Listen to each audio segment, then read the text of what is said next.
जय श्री माता जी। मेरी ज़िंदगी का पहला अनुभव सहज में आने का।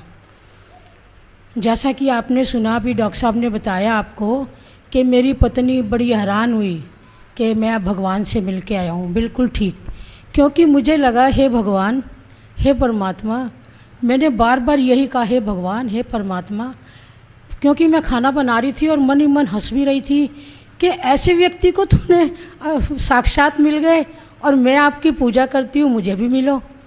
तो फिर मैंने ऐसी बात कह के और मैंने खाना वाना बना के फिर जब ये सोने लगे तो ये कुंडली उठाने लगे, बंधन लेने लगे। तो मैं देख के घबरा गई। मैंने कहा हे माँ, मैं तो तेरी पूजा करती हूँ और ये क्या कर रहे हैं, ये किसी तंत्र मंत्र में तो नहीं फंस गए। पर मैंने कुछ नहीं कहा क्योंकि इस विषय पे झगड़ा हो जाता। तो 2-3 दिन बाद मैंने कहा जो आप ये करते हैं ना, मैं भी जाऊंगी इधर, मैं भी देखूंगी। मैं तो ये देखने के पर्पस से गई थी कि यहाँ ये लोग क्या करते हैं। तो फिर 3 दिसंबर 1989 को मैं चान्ना साहब के घर गई और बड़ी उत्साहित थी कि या तो परमात्मा मिलेंगे या कुछ भंडा फोड़ हो जाएगा, कुछ तो दोनों में से एक बात होगी। तो मैं गई वहाँ पर, बड़े तेजस्वी चेहरे, बड़े ही लोग इतने अच्छे से बोल रहे और इतने उससे कह रहे आइए बैठिए। तो मैं डरने लगी। मैंने कहा पता नहीं ऐसा ना हो ये मुझे भी कुछ कर दें। तो मेरे को चान्ना अंकल बोलते हैं बेटा बैठो। पहले तो मैं बैठ गई, फिर उठ के बाहर आ गई। फिर वो बाहर आए, फिर कहते बेटा बैठो।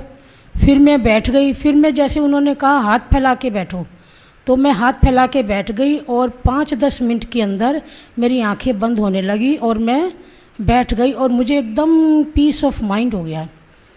तो फिर कहने लगे आरती के लिए खड़े हो जाओ, और मेरा आरती के लिए खड़े होने को दिल नहीं था। फिर आरती के बाद उन्होंने सबसे पूछा भी आपको कैसा लगा, आप पहली बार आए हैं। मैं डरूं बताने में भी और नहीं भी बताने में, अब क्या करूं। मैंने कहा जी मुझे तो ऐसा लग रहा है मेरे दोनों हाथों में किसी ने बर्फ़ की सिल्लियाँ रख दी हो, इतना ठंडा, मगर कुछ निकलता हुआ महसूस नहीं हो रहा था, लेकिन ये लग रहा था बहुत ही ठंडा हाथों में और किसी ने बर्फ़ की सिल्लियाँ रख दी हो। तो मैंने कहा ऐसा लग रहा है। तो कहने लगे ये तो बहुत अच्छी बात है। मैंने कहा यहीं हाथों में नहीं लग रहा, कोहनी तक लग रहा है और नीचे भी हो रहा है ठंडा ठंडा। कह रहे आप ना नीचे से ऊपर करो। तो मैंने ऐसे नीचे से ऊपर किया तो ये वाइब्रेशन का फ्लो बढ़ गया। मैंने कहा ये तो अब और तेज़ हो गया। तो मैं डरने लगी, पर मैं डरी नहीं। मैंने कहा कोई बात नहीं। कहती ये तो बहुत अच्छी बात है, ये आपको बहुत अच्छा हुआ है।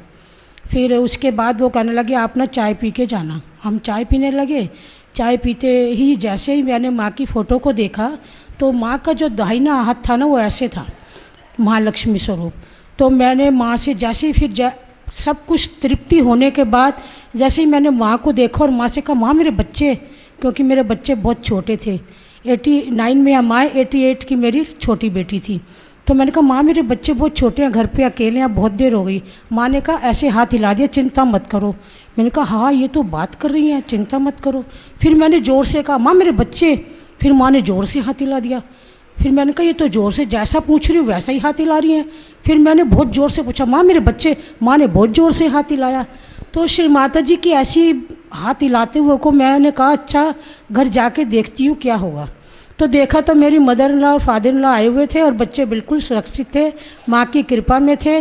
और हम उस दिन का दिन है, आज का दिन है, हम सहज से नहीं भटके और जहाँ भी मौका मिलता है सहयोग का प्रचार प्रसार करते हैं। आप भी करिए, चाहे आप पर कोई हंसे या ना हंसे, आपकी बात सुने या ना सुने, आपको सिर्फ़ और सिर्फ सहज की बात बतानी है।